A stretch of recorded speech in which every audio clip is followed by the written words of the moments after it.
Hello, there are three basic finger patterns that are necessary to master in order to facilitate greater knowledge of the entire fingerboard of your violin, also just the ability to play a majority of keys. Most of the keys that we deal with on the violin are similar in form, but maybe shifted over a string. For example, we oftentimes will see scales ending with this finger pattern, a whole step, and a half step. And sometimes the scale starts that way. So one ends one way, the other starts that way. So instead of practicing all 12 or major scales or all 24 scales together, major and minor, we can simplify that down to 3 functional scales, which will cover a majority for us. G major, A major, and B flat major, or B major, whichever you prefer. Today, I'm going to do G major. Then in the next video, there'll be A major and then B flat major following.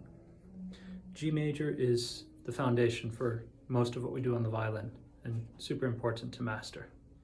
So starting on G, we're going to wind up with a whole step from open to 1, and then this finger pattern of a half step in the middle. Exactly the same on the D string. Then when we get to the A string, we'll need a half step between 1 and 2. Same on the E string. The reason being is on the G string we play G, A, B, and C. So B and C were the half step. They will always need to be together. Thus on the A string, A, B, and C. Same story for the D string, D, E, F sharp, G. F sharp and G were together, so E, F sharp, G. Same on the E string. I'm going to set my metronome pretty slowly here to 40 so that you can play along. I have the metronome clicking in my ears. You can just play along with my notes or set up your own metronome at home to practice with. Here we go, G major.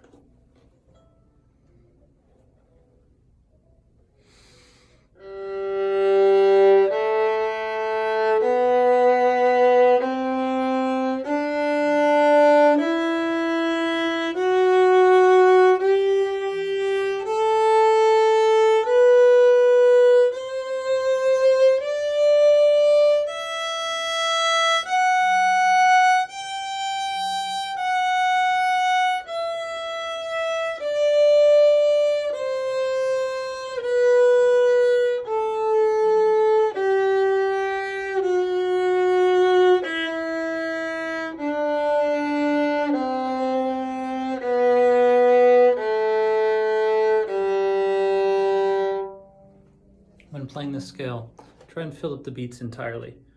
Don't put too much silence in between them. We want to practice sensing where the beats are and keeping them as accurate as possible. Now, on the way up, I typically use open strings. We're going to brighter tones and our hand is naturally kind of opening, so I use the open strings ascending and the 4th finger descending. So we get to 2 on the E string, 2, 1, 4. Our hand is naturally going this way already, and the tones are getting darker, so we match those.